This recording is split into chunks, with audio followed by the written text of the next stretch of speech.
Nggak usah merusak. Nggak usah merusak pagar, nggak usah merusak stasiun bis, terminal bis. Ini kan uang rakyat. Boleh demo di kampus, tapi jangan merusak fakultas. Jadi gimana Presiden melihat bahwa 150 hari ini juga diwarnai demo yang cukup besar, urgensi bahwa Undang-Undang TNI harus segera direvisi. Tapi 130 hari Presiden Prabowo juga diwarnai oleh demonstrasi.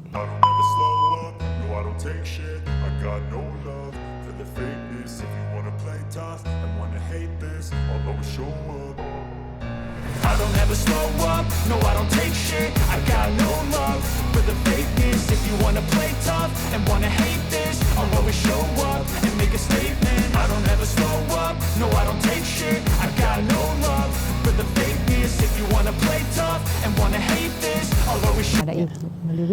Terima kasih Presiden, ini awal yang baik untuk transparansi komunikasi publik dari pemerintah. Mudah-mudahan bisa dilakukan secara reguler. Terima kasih juga Kopi Hambalangnya. Nah, ya ini karena tadi kesadaran bahwa saya ini alpa, saya ini ya kan 5 bulan ini saya ini kurang komunikatif. Ya. Baru saya sekarang oh iya ya. Ya. Tolong saya mau bicara dialog langsung, silakan. Ya. Biarlah mereka tanya apa saja. Ya. Ya kan? Nah, jadi seperti tadi Pak Presiden katakan, dalam waktu 150 hari, banyak sekali grande, program besar, grande yang di roll out hampir bersamaan. Dan ini juga menimbulkan kekagetan mungkin, karena wah dalam waktu 130 hari, seperti di buku, ada Danantara, ada MBG, ada segala macam. Sudah ada harga pupuk, kemudian pertanian, oke. Tapi 130 hari Presiden Prabowo juga diwarnai oleh demonstrasi. 22 Agustus peringatan darurat, mahasiswa dan civil society mendemo karena parlemen pada saat itu melakukan upaya-upaya untuk menggagalkan merevisi putusan MK yang berkaitan dengan Undang-Undang Pilkada. Sikap dari aparat masih abusive. Termasuk juga demo berkaitan dengan pembahasan rancangan Undang-Undang TNI. Jadi pertanyaan saya Pak, satu, bagaimana Presiden melihat demo mahasiswa dan civil society dan penanganan oleh aparat yang masih abusive, jelas-jelas bahkan petugas medis aja kena kasus kekerasan, ambulans dibelokkan ke Polres, ya, terutama yang belum lama ini ya, yang RUU TNI. Kedua, apa sih urgensinya RUU TNI harus dibahas begitu cepat? Ini kan masuk proleg nasional 2025 18 Februari. 20 Maret itu sudah sidang paripurna. Jadi apa sebetulnya urgensi bahwa Undang-Undang TNI harus segera direvisi? Dan sampai hari ini Pak, in the spirit of accountability dan transparansi, sampai hari ini tidak ada yang bisa mengakses draft RUU TNI yang sudah disahkan di paripurna. Kan nanti 30 hari Presiden mesti tanda tangan ya, apakah akan ditanda tangan. Karena kekhawatirannya adalah yang disahkan, yang disetujui di paripurna, yang selama ini digembar-gemborkan pasal 7, pasal 47 ya, sama 53 kalau saya nggak salah ya. Rakyat juga khawatir jangan-jangan nanti yang ditandatangan sama Presiden berbeda. Seperti waktu kasus Undang-Undang Cipta Kerja. Apa yang disahkan di paripurna ketika jadi undang-undang itu ada pasal yang berbeda. Nah, jadi gimana Presiden melihat bahwa 150 hari ini juga diwarnai demo yang cukup besar. Bahkan demo yang terakhir ada di 58 kota Pak. Kota-kota kecil yang biasanya nggak ada demo, itu ada demo. Kedua, apa urgensi mempercepat? Kenapa tidak rancangan undang-undang perampasan aset misalnya? Karena Presiden sangat concern terhadap korupsi. Di buku Bapak Gagasan Prabowo halaman 195-196 Bapak mengatakan bahwa setiap negara yang tidak mampu mengatasi korupsi di pemerintahnya, negara itu akan bubar. Nah, ini kan ada yang urgent sebetulnya, dan Bapak selalu di pidato mengatakan itu. Mungkin itu yang ingin saya tanyakan, Pak. Baik, ya. Masalah demo adalah biasa. Dalam negara sebesar kita, kan kita sudah sepakat berdemokrasi. Orang berdemo itu dijamin oleh Undang-Undang Dasar. Hak berkumpul, hak berserikat dan sebagainya. Jadi itu menurut saya biasa. Kalau ada abusive, ya kita harus investigasi dan kita harus proses secara hukum kalau abusive. Tapi Mbak Uni harus tahu. Coba perhatikan secara objektif ya, dan jujur ya. Apakah demo-demo itu murni atau ada yang bayar? Harus objektif dong. Iya kan? Pertama, ada demo melawan efisiensi. Demo katanya dana pendidikan akan dikurangi. Demo, jadi harus objektif. Kita bukan anak kecil, Mbak Uni, ya kan? Kita hormati hak untuk berdemo, asal demonya damai, tidak mau menyulut kerusuhan. Nah, kalau bakar-bakar ban itu bukan damai. Dan kenapa abusive? Kita punya pengalaman. Saya mantan petugas keamanan juga. Kadang-kadang petugas dilempar plastik kencing. Kadang-kadang petugas dilempar plastik isinya kotoran manusia. Ya.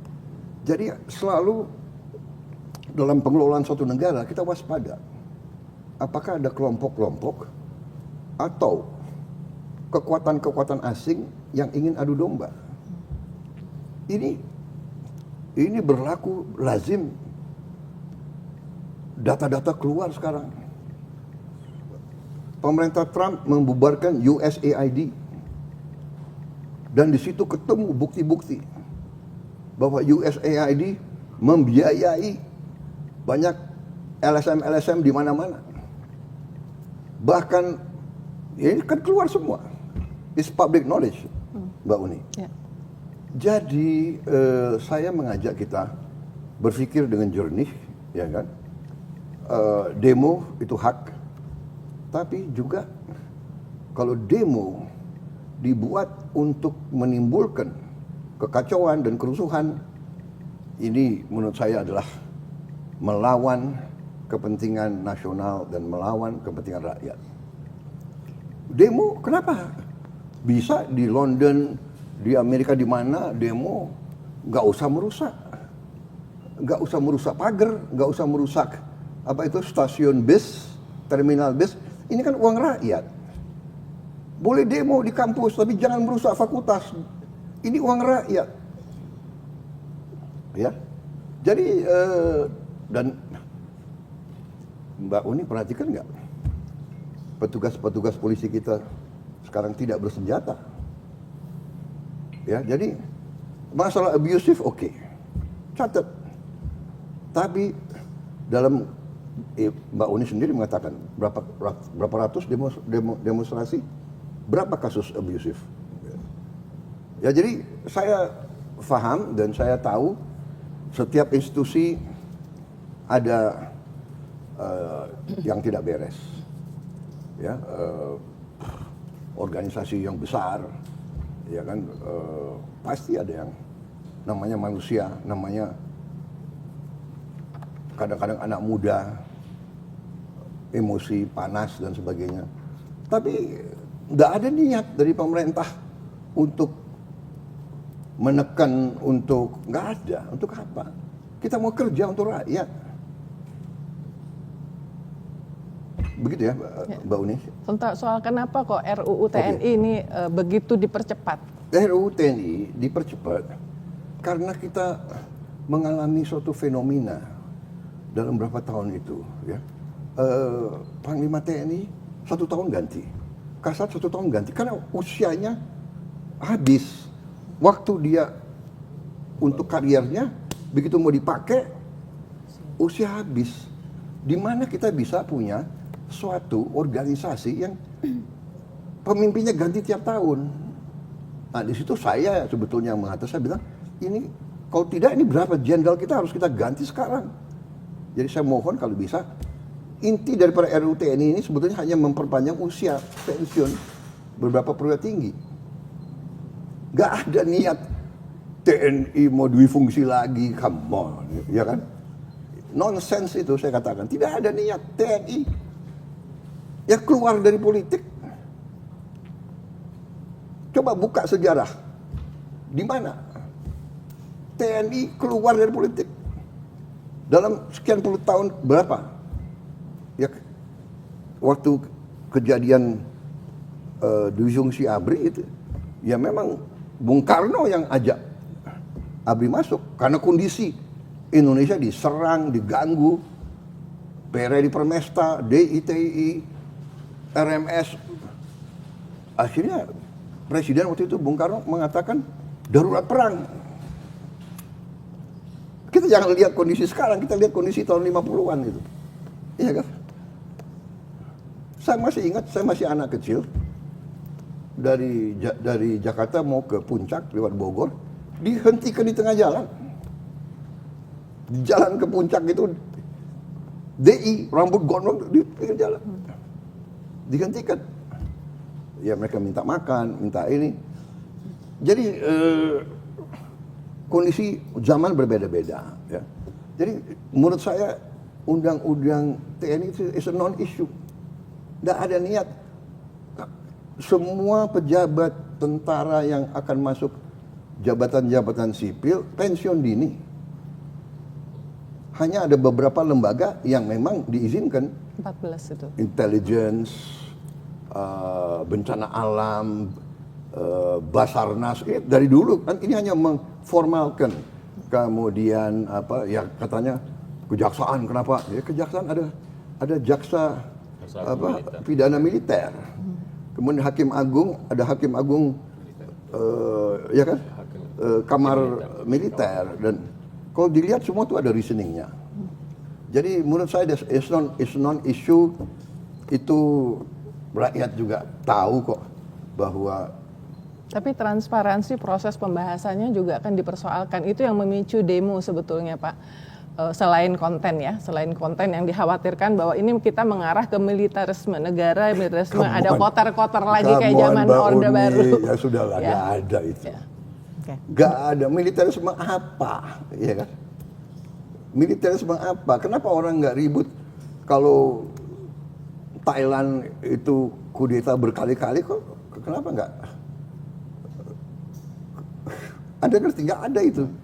Militarisme apa? Jadi, saudara, kalau Anda tanya secara objektif ya, bikin survei, tanya rakyat, lembaga mana yang paling dipercaya oleh rakyat? Jangan elit intelektual di Jakarta yang punya akses, yang ya kan, yang banyak punya pandangan-pandangan tertentu gitu ya. Menurut saya bias gitu loh, selalu memandang dengan sakwa sangka, dengan curiga gitu. Memang TNI sih Pak, selama ini survei-survei mengatakan TNI, cuman ada alasannya kenapa TNI itu nomor 1, karena sejak reformasi TNI itu kembali ke barak itu, dan kemudian lahir dari rahim rakyat. Jadi image itu yang membuat TNI itu selalu nomor 1 di survei. Nah dikhawatirkan kalau misalnya makin banyak. Mbak Uni, yang bawa kembali ke barak siapa? Saya mau tanya. Reformasi. Yang bawa kembali TNI ke barak itu siapa? Pemimpin TNI sendiri. Ya. Ya. Okay. Kita sadar waktu itu, Pak Wiranto, Pak Yudhoyono, Iya kan? Agus Wiradikusuma, termasuk saya yang dorong. Saya pertama di dalam TNI yang mengatakan civilian supremacy. Saya tunduk dan saya buktikan bahwa saya tunduk kepada pemimpin sipil. Saya diberhentikan oleh Pak Habibie, siap. Pada saya pegang pasukan terbanyak. Jadi jangan salah, jangan selalu pakai narasi yang selalu, ya kan? Menurut saya kita objektif, rakyat itu masih percaya sama TNI. Iya, baik. Karena apa? Tidak hanya itu. Kalau ada bencana alam, siapa yang pertama kali? TNI. Kalau ada ribuan orang mayat waktu di Aceh, siapa yang angkat?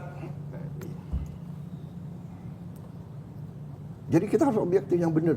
Siapa yang jaga republik ini? Malam Natal, tahun baru, ya kan?